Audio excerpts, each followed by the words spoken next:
Bienvenue à bord de la collection vidéo plongée. Nous allons voyager à la découverte des fonds sous-marins corses. Le commandant et son équipage vous souhaitent une agréable plongée. Ici votre commandant de bord, décollage imminent. Please come to the Canaries Railway. Passenger service center in the main lobby.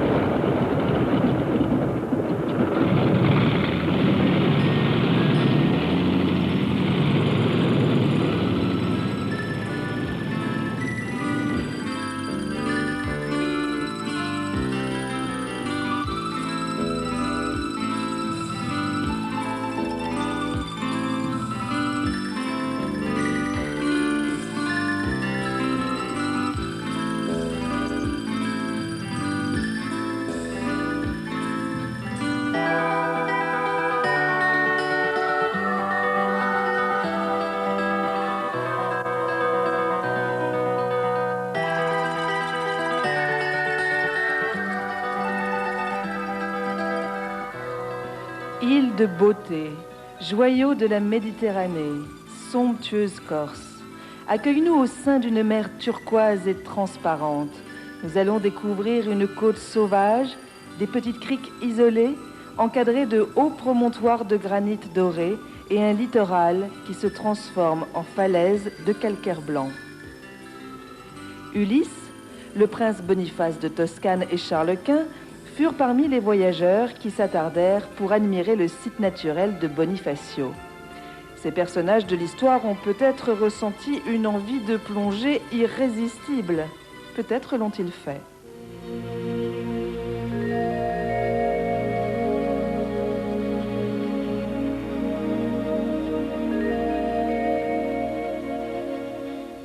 Il y a à peine un demi-siècle, les mérous étaient bien plus abondants.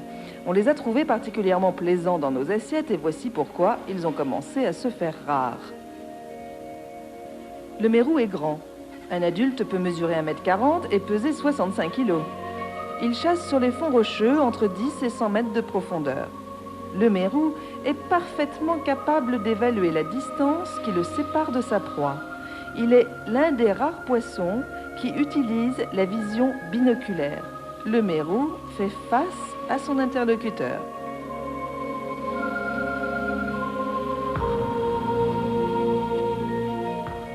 Les mérous commencent leur vie comme femelles. Probablement deviennent-ils mâles vers l'âge de 12 ans. Chez les populations françaises de ces prédateurs, l'inversion a cessé de fonctionner. La reproduction n'a plus eu lieu. Dans 30 ans, il n'était pas dit que les mérous seraient toujours là. Fort heureusement, on protège de plus en plus les mérous et aujourd'hui, vous aurez la chance d'en croiser de très jeunes.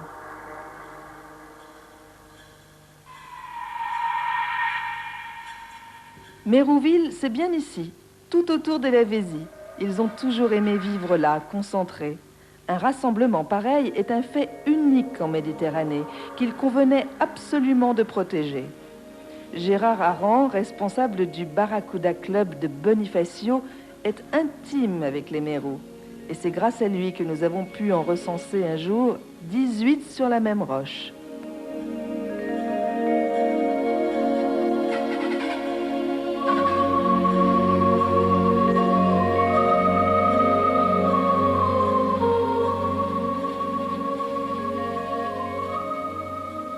La légende raconte que Persée trancha la tête de la Gorgone et la jeta à la mer. Du sang de la méduse naquit le corail et le mythe de l'or rouge. Alors c'est quoi le métier de corailleur à Bonifacio? Bon, le métier de corailleur à Bonifacio ou ailleurs, bon, c'est toujours à peu près la même chose, c'est-à-dire que la plongée pour nous, c'est un ascenseur. L'ascenseur qui nous permet donc de descendre dans des profondeurs entre 65 mètres minimum et 100 mètres maximum en travaillant avec de l'air. Personnellement, je travaille avec de l'air comprimé. Tout simplement, hein. Il y a d'autres corailleurs qui travaillent avec du mélange, oxygène, hélium, azote. Moi, c'est de l'azote et de l'oxygène, le même air que nous respirons ici. Quels sont les risques que peut représenter une plongée aussi profonde? Alors les risques, on a un risque de narcose qui est évident et qui est omniprésent. Est-ce qu'il t'arrive d'avoir peur des fois? Je pense qu'on a tous un petit peu peur, c'est normal. On maîtrise tout ça. et on maîtrise tous les risques que nous prenons. Nous en prenons beaucoup, c'est vrai, et on essaie de transformer ces risques en chance. C'est ce qui fait que nous sommes corailleurs.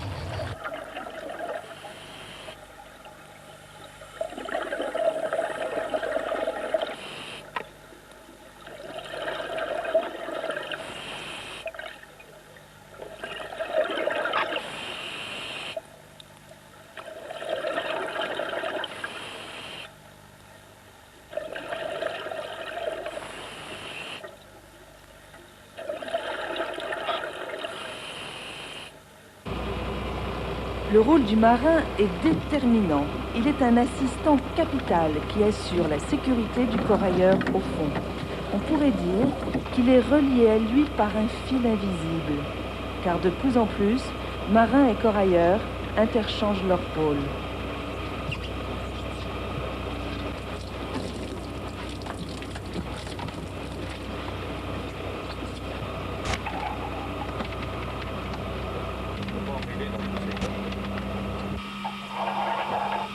Ça va?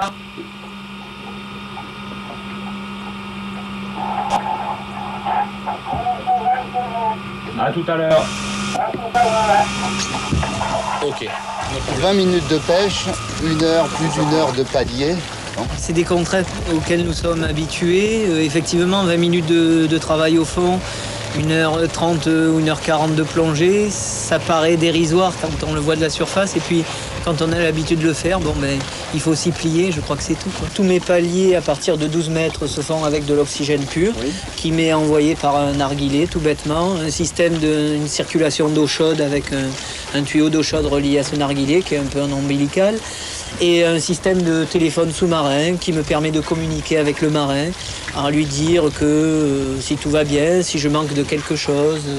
Bon voilà, c'est un minimum pour effectuer la pêche au corail dans de bonnes conditions. Une pêche d'une journée, ça te rapporte combien une pêche comme ça? Une pêche comme ça, bon, le corail en moyenne se négocie entre 500 francs et 2000 francs du kilo.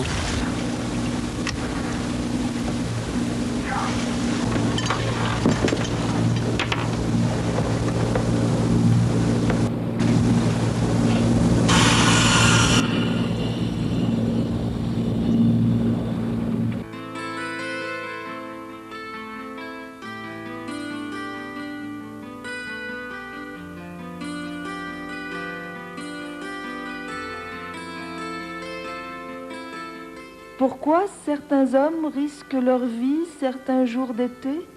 Pour la beauté et le plaisir des dames.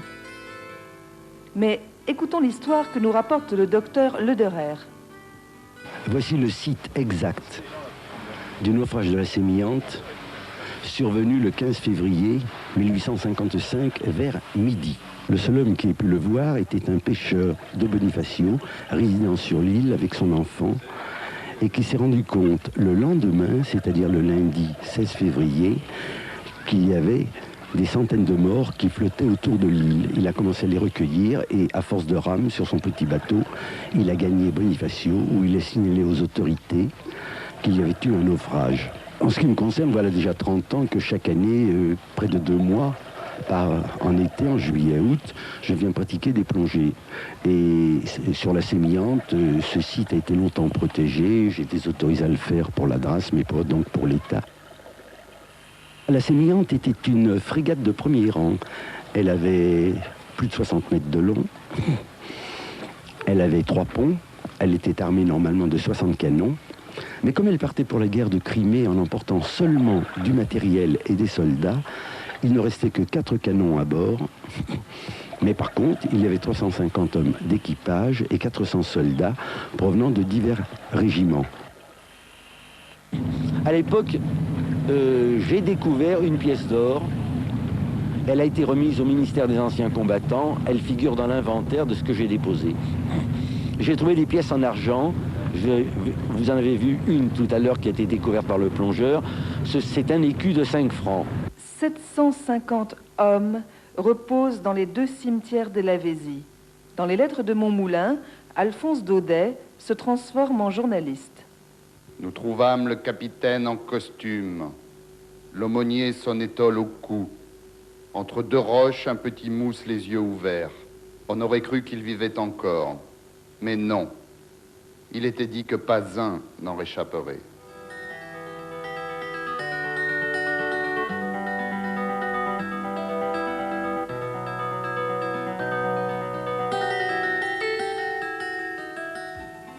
Un très beau golfe bien abrité, une fantastique forêt de liège, 15 000 hectares qui n'ont pas tous brûlé, et nous sommes dans la cité du sel, à Porto Vecchio, qui depuis le XVe siècle exploite des marais salants.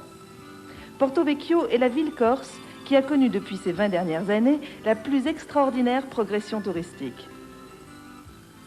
À la sortie du golfe, par 12 mètres de fond, gît un cargo en miniature presque intact.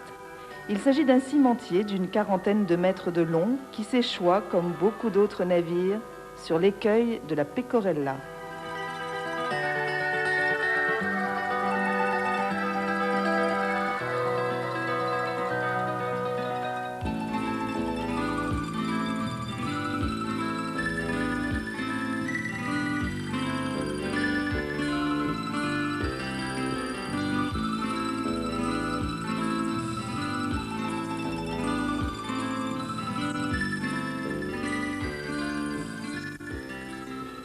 Ce caboteur a manifestement heurté le danger et il a reculé ou dérivé avant de couler. La grande cale centrale est remplie de sacs de ciment solidifié. En 1987, le mât dépassait encore de l'eau. L'hélice a disparu, entre autres, car ce petit bateau est trop visité.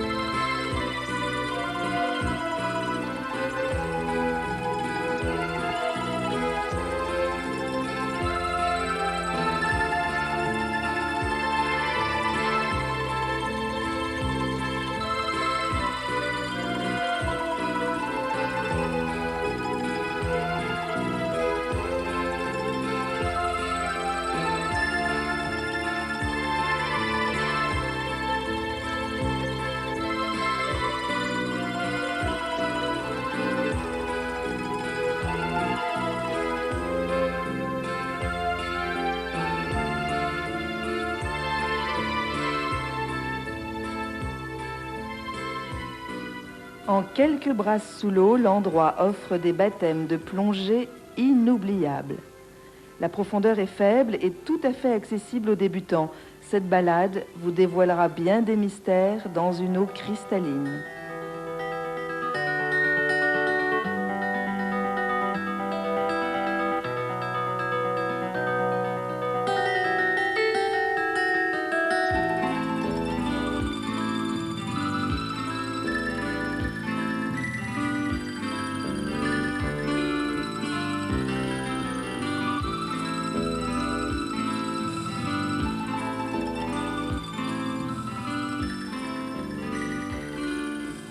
Hier, la nature était encore complètement sauvage et aujourd'hui, le petit port de Porto Polo est une porte d'accès très fréquentée pour visiter les plus magnifiques sites de plongée du golfe de Valenco. Alors nous nous trouvons dans le golfe du Valenco, en Corse du Sud. Le golfe du Valenco, c'est là où se trouve Propriano. Là, nous nous trouvons exactement dans la baie de Porto Polo. Et là-bas, nous pouvons apercevoir le rocher du Taravo. C'est là où nous venons de plonger, où se trouve la fameuse plongée des cathédrales, un petit sec qui commence à partir de 5 mètres et qui termine jusqu'à 45 mètres. C'est un sec où nous avons la chance de pouvoir faire des baptêmes comme des plongeurs expérimentés, où nous trouvons beaucoup de corail, de gorgones, quelques sards et quelques langoustes encore.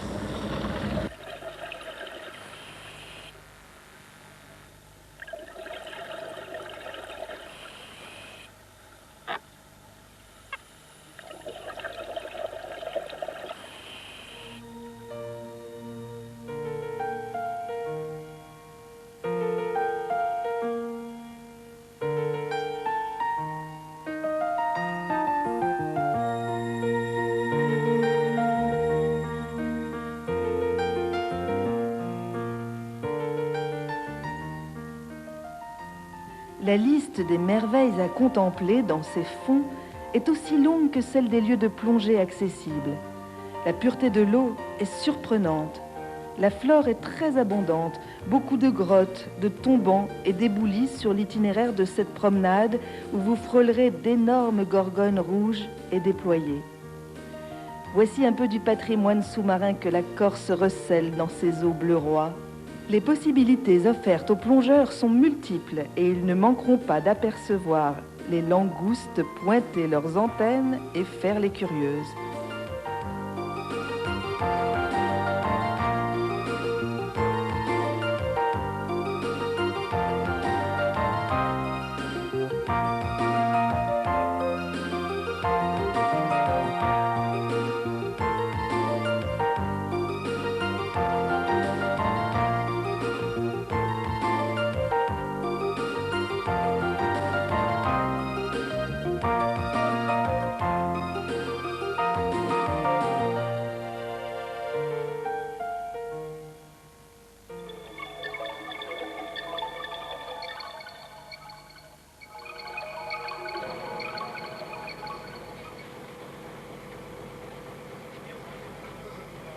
À Porticcio, nous avions un rendez-vous avec un plongeur hors du commun, André Laban.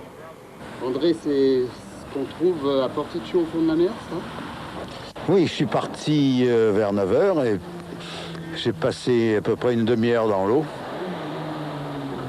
On m'a déposé près de la Campanelle. C'est plein de clochers sous-marins. Et le premier a été le bon. Je me suis installé, j'ai sorti mes outils, j'ai ouvert ma boîte, je l'ai vidé sur le fond et j'ai commencé à dessiner un vague croquis comme ça. Puis j'ai appliqué la peinture que j'ai appliquée, je l'ai étendue avec mon couteau. Alors évidemment, je vais prendre quelques minutes pour retravailler, pour faire quelques petits détails qu'il manque. Voilà. Aujourd'hui, on va voir un tombant de gorgogne. Ce sont des flammes de pierre qu'on le surnomme donc Cati, où il y a des gorgognes. Avec un peu de chance, on va trouver des murènes. La langouste, oui, on va le trouver avec du corail.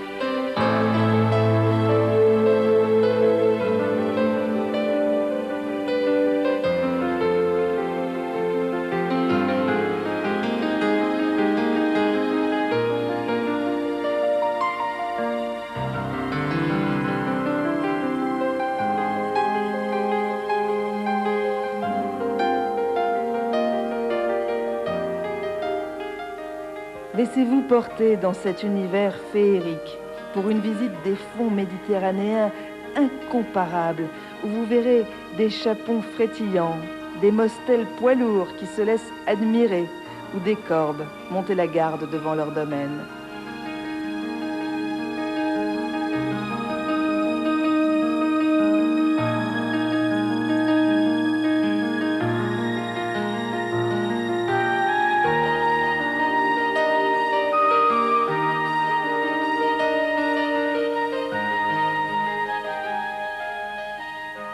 Le souvenir de l'empereur avec quelques maisons autour fut longtemps la formule qui définissait Ajaccio. L'exploitation commerciale de ce souvenir est une des principales ressources de la ville. Soleil couchant sur les îles sanguinaires, les attraits de la Corse sont innombrables. Les sortilèges qu'elle déploie vous toucheront aussi sur la terre. Les spectacles qui vous sont offerts sont parmi les plus beaux du monde. Les plages de sable blanc, un soleil garanti, un ciel indigo. Dès que des envies d'horizons bleutés et d'évasions lointaines viendront vous démanger, pas la peine d'aller bien loin. Le climat exceptionnel vous offre des températures en septembre, par exemple, de 25 degrés dans l'air et 22 degrés dans l'eau.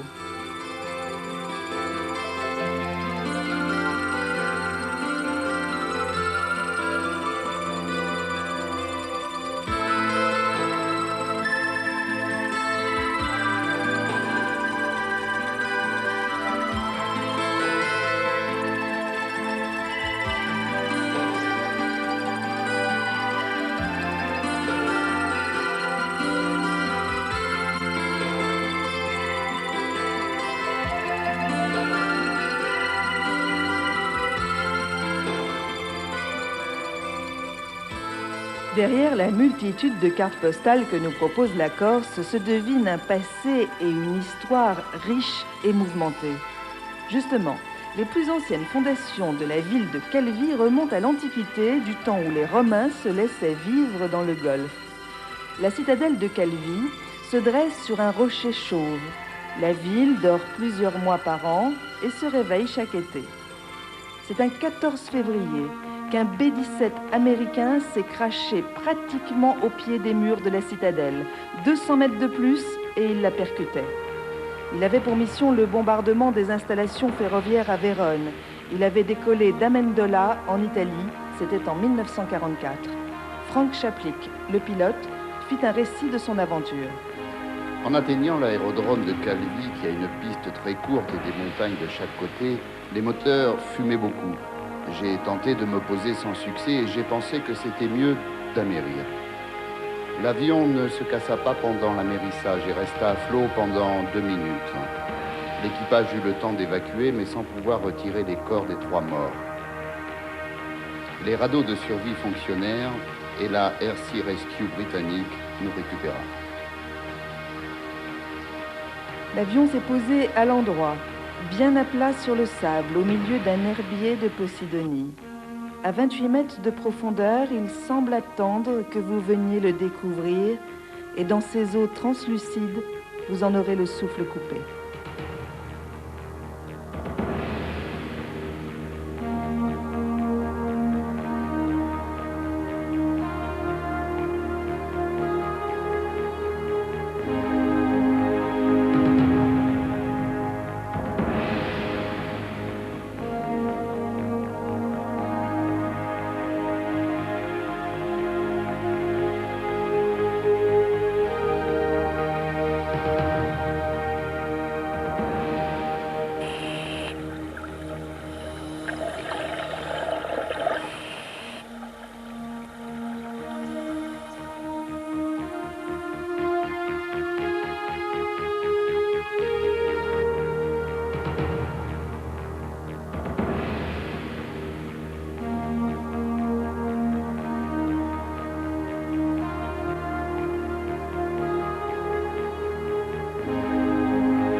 Je vais voir les poissons et je vais les regarder.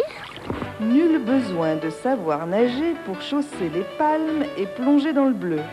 Les enfants vont avoir la chance de faire d'extraordinaires découvertes tout autour du jeu. L'eau va devenir un élément très accueillant. Ces séances de plongée pour les tout-petits ne représentent aucun danger à partir du moment où elles se déroulent entre 0 et 3 mètres et surtout s'ils sont bien encadrés. On peut trouver actuellement des vêtements isothermiques coupés pour les enfants. Ils sont bien étanches et les gardent à l'abri du froid. Les enfants sont bien plus sensibles au froid que les adultes et même en Méditerranée, en plein mois d'août, il ne peut être question de plonger sans combinaison. Dès l'âge de 7 ans et même avant, après avoir passé une bonne visite médicale, l'enfant plongeur va échapper aux limites qu'il connaît déjà. Il va pouvoir pénétrer un monde magique et connaître une nouvelle façon de se mouvoir en silence. Après avoir vu Le Grand Bleu ou suivi les émissions Cousteau, on peut dire que les enfants qui ont un réel désir de plonger sont déjà préparés à vivre cette bouleversante expérience.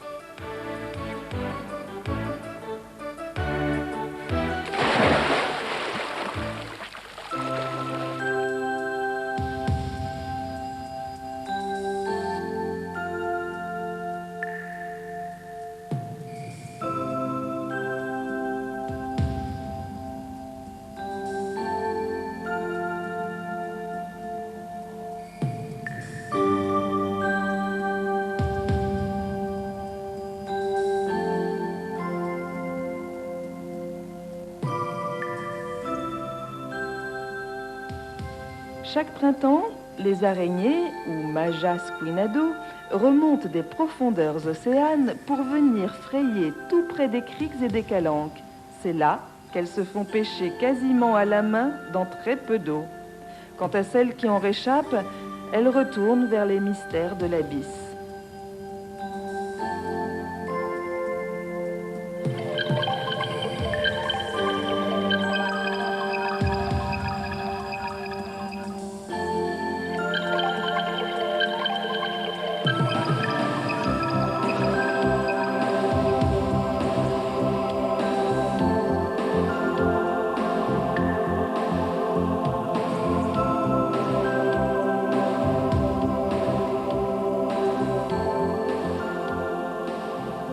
Les scientifiques de la station Starezo, à la pointe Revelata, sont là pour observer la migration des araignées. Pinna nobilis, c'est le nom de la nacre qu'on trouve dans les fonds de sable méditerranéens, souvent au milieu des champs de Posidonie. Hélas, elle se raréfie. En Corse aussi, les Posidonies sont en danger. Nous quittons Calvi, également connu pour le sens de la fête que l'on célèbre depuis le début du siècle, grâce à un ami du prince Yusupov, Tao, un russe qui mit l'endroit à la mode. Nous sommes à Île-Rousse, au début de la Balagne. La rivale de Calvi, c'est Île-Rousse. Pourtant, son passé et son cadre ne sont pas si prestigieux, mais les atouts d'Île-Rousse sont économiques, touristiques et humains. On peut voir des choses effectivement très intéressantes, puisque nous avons à 10 minutes à la sortie du port une variété de tombants qui varient, qui partent de 13 mètres et jusqu'à 42 mètres, voire un petit peu plus profond. Et on a l'avantage d'avoir une eau super claire et très très poissonneuse. D'ailleurs, vous verrez énormément de dorades, de corbes, de dentis, et puis une variété de tombants avec des gorgones extraordinaires.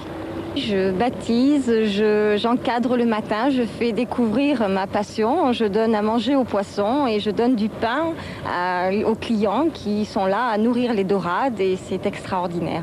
Là, on approche de très près les corbes, on arrive à les toucher et on voit les dentis, mais ça c'est un petit peu plus dur de les approcher.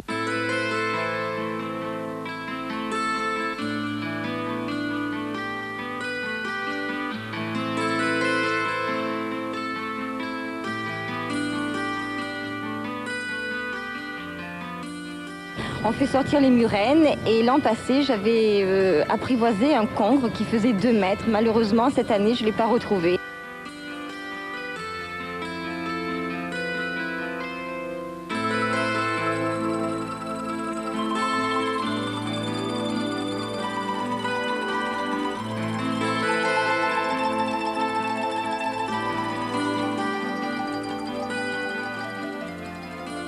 Si vous voulez donner du pain aux poissons en compagnie de Jean et Véronique, rendez-vous à Île-Rousse, dans l'eau ou au Café des Platanes.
Point d'attraction touristique et site classé, Chènetori est une étape inévitable d'un tour dans le Cap Corse. Le village est composé de plusieurs hameaux où il fait bon flâner dans les rues étroites, les escaliers pavés et les passages sous voûte. L'insulaire corse est plutôt terrien et agriculteur. D'une manière générale, il est davantage intéressé par les sangliers et les châtaignes que par la mer. Cependant, il commence à l'apprécier.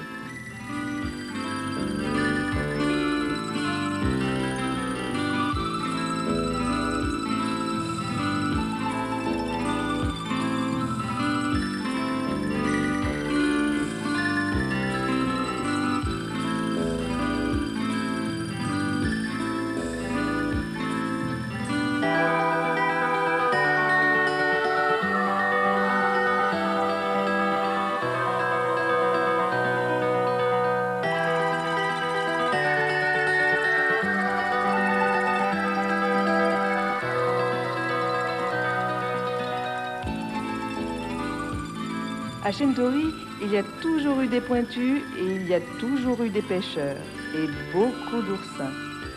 La pêche à la langouste est également importante dans l'économie locale. Quant au corail, sa pêche est réglementée depuis le règne de Louis XVI.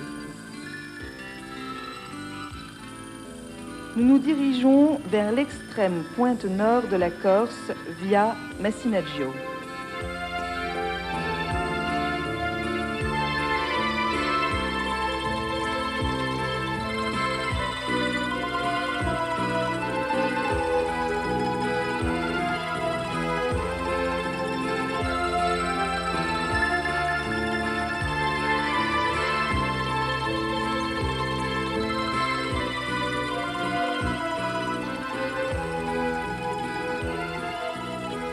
Dans toute leur histoire, les Corses ont redouté l'invasion.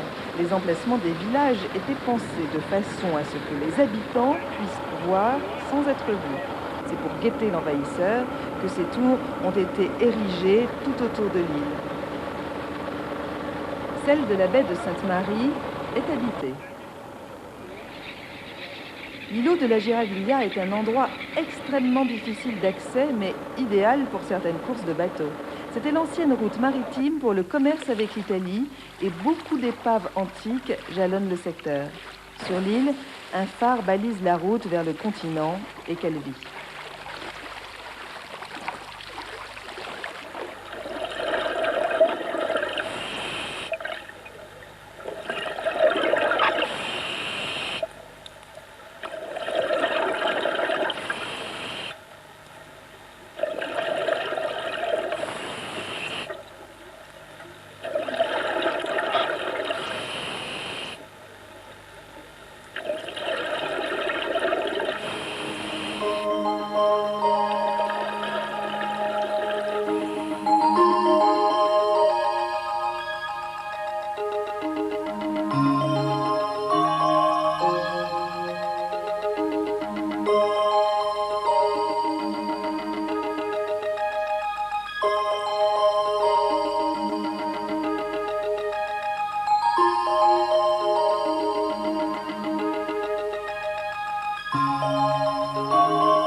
Le Cap Corse est pour les plongeurs un morceau de choix tant les possibilités subaquatiques sont nombreuses. Les alentours de Giraglia sont magnifiques. La population y est très dense, en liche et en thon particulièrement. Les profondeurs varient, l'eau est claire et les fonds sont très colorés. Giraglia est une découverte passionnante. Les fonds dévalent en énormes blocs qui produisent une architecture assez étonnante.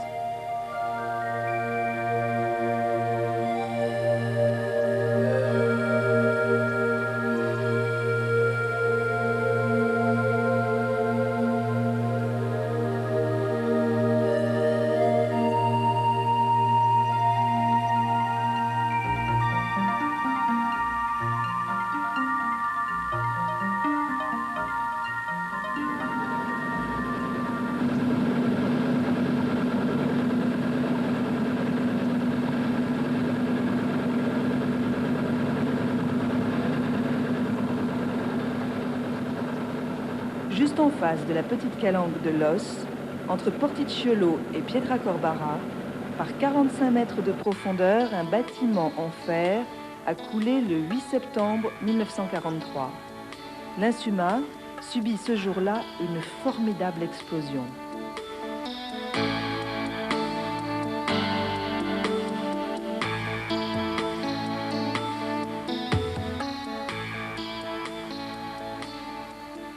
L'Insuma avait été construit en Belgique.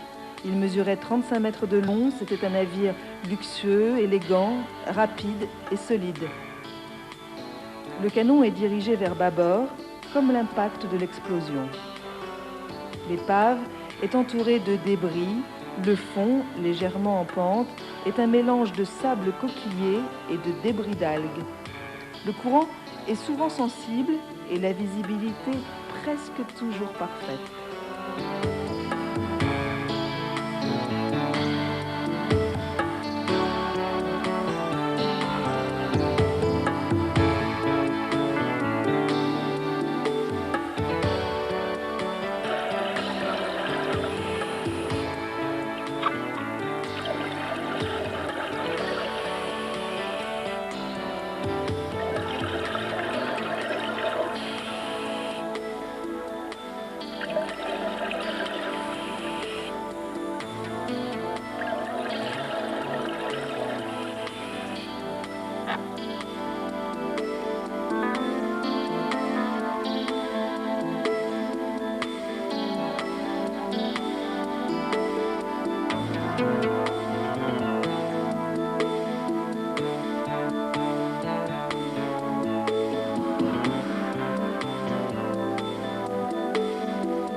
Toujours pendant la dernière guerre, Campo Loro fut le témoin de plusieurs chutes d'avions de combat. Nous visitons ici un Messerschmitt Bf-109. C'était le meilleur appareil de chasse de l'armée allemande durant les 3 premières années de la guerre. Il était extrêmement bien profilé, avec un bon aérodynamisme. Son seul défaut, un train d'atterrissage logé dans les ailes. Puis apparurent des chasseurs plus performants, des Stuka, et il fut utilisé comme escorte des avions en vol. C'est sans doute dans une mission d'escorte qu'il fut abattu.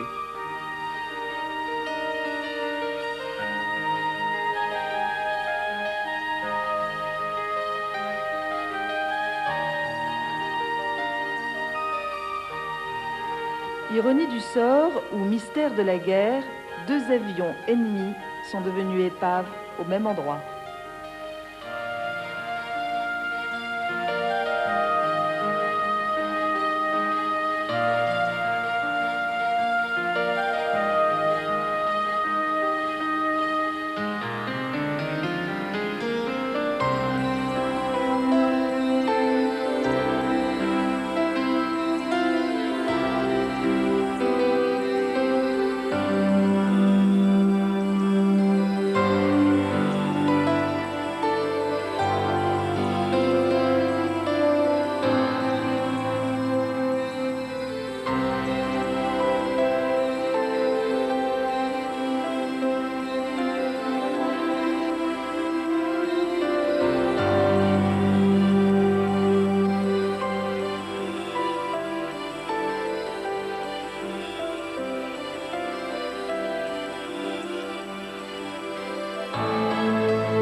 Toujours au sud de Campo Loro, par 33 mètres de fond, un navire de 50 mètres de long est posé bien droit sur sa quille.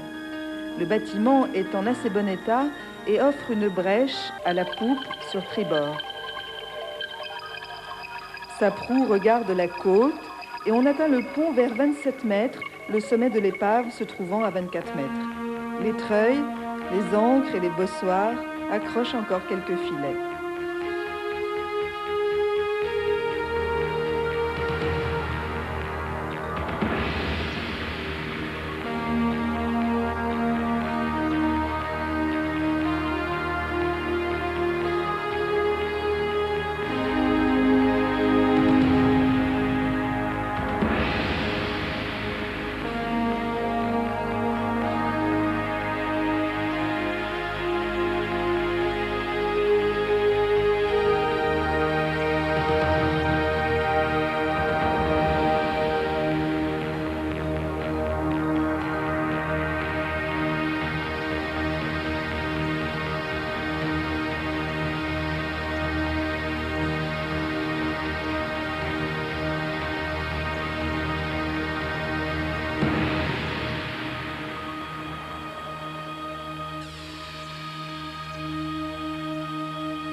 Erbalunga était il y a longtemps la capitale du Cap Corse. C'est maintenant un port minuscule et le règne de Bastia est arrivé.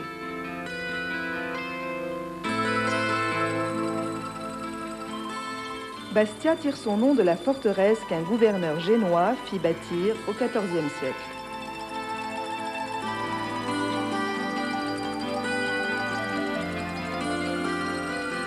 Vous faites de la pêche depuis combien de temps?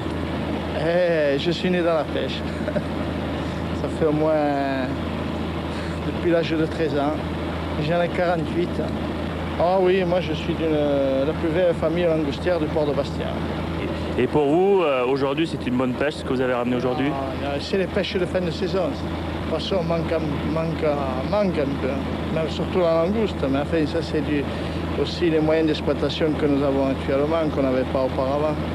Pratiquement en Corse, il n'y a que la pêche artisanale comme je pratique moi.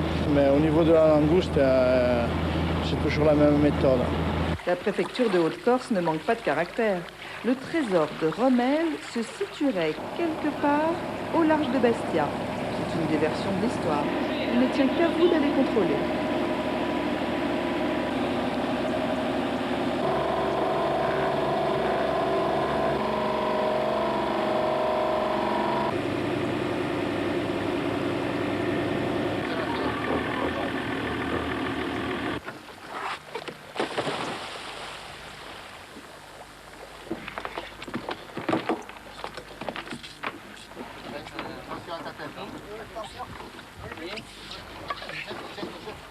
On va t'aider de la vague pour monter. Ouais, mais approche-toi, René.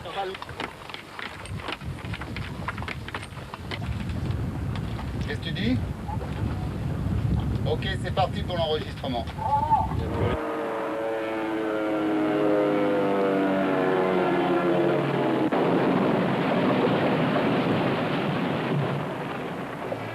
À la perpendiculaire du petit cimetière de Myomo, par 19 mètres de profondeur, un chasseur bombardier repose sur son ventre presque entier.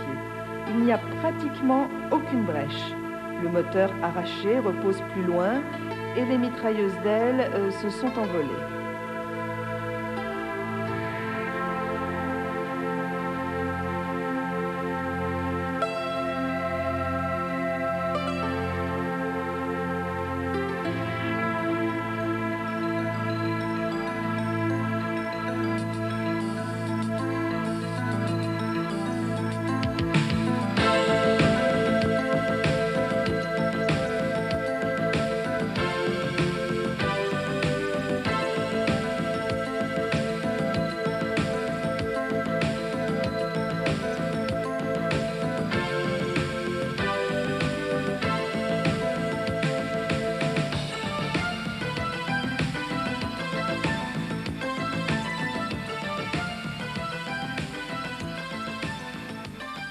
Le cockpit est ouvert, la verrière toujours là. L'origine de ce chasseur bombardier monoplace est ignorée. Il pouvait appartenir à une escadrille américaine ou française, car de nombreux P-47 utilisèrent les aérodromes corses à cette époque.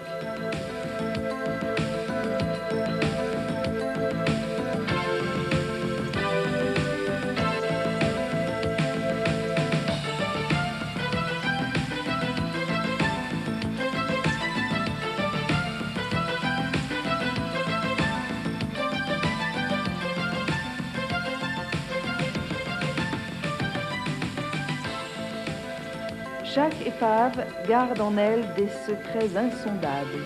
Les poissons en savent peut-être davantage, car une épave est presque toujours transformée en gigantesque demeure, s'attachant à elle une faune pittoresque qui apprécie l'habitacle qu'elle offre. Hier, la mer signifiait pour les Corses danger, invasion et épidémie. Aujourd'hui, elle représente richesse et nouvel essor économique.